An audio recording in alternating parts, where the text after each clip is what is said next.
Okay, so first of all, you're going to want to make a script called globals and just save it in the main directory. That should be fine. Once you're in that script, make a variable called miles per hour mph and just set it to 0 for now.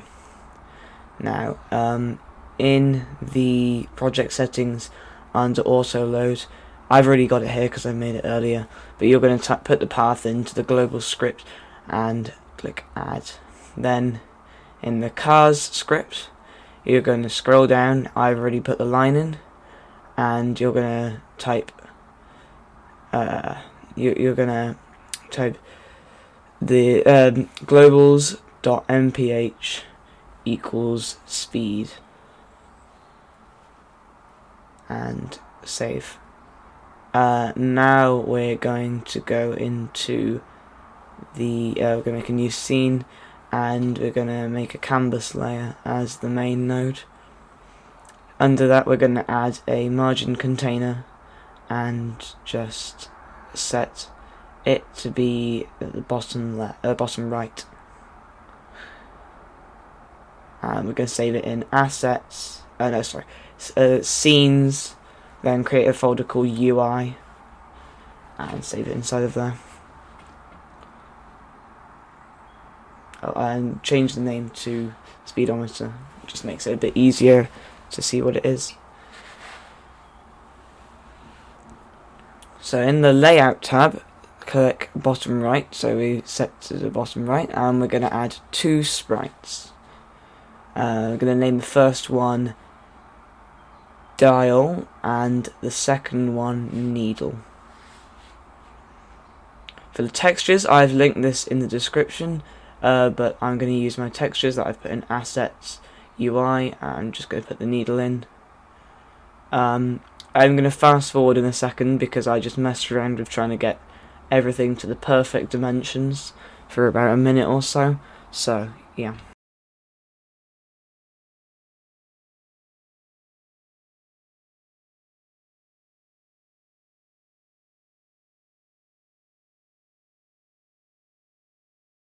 So now you're going to want to create a script in the speedometer file.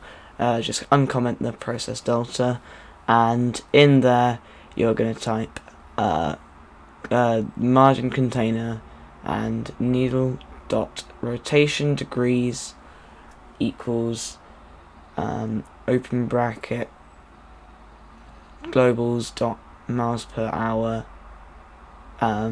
minus 90, and then you're going to do plus globals dot miles an hour divided by 1.5. This just makes sure that it points to the right things, otherwise it will point to the wrong things.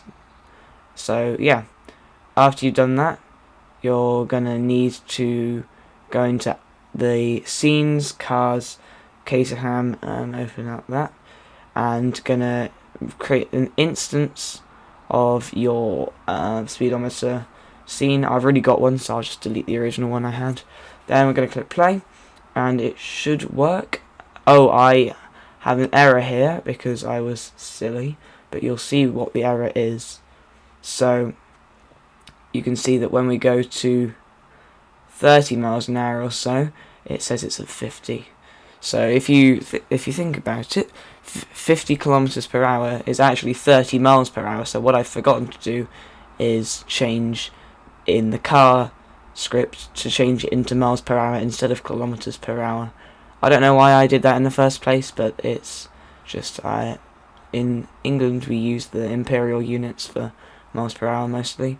So here I'm trying to go into my template project and open the script to see if I've got something wrong in the speedometer script. Obviously I don't, but yeah, so I copy and paste that in. It doesn't do anything different. Then I think I remember about now. Oh no, I play it again.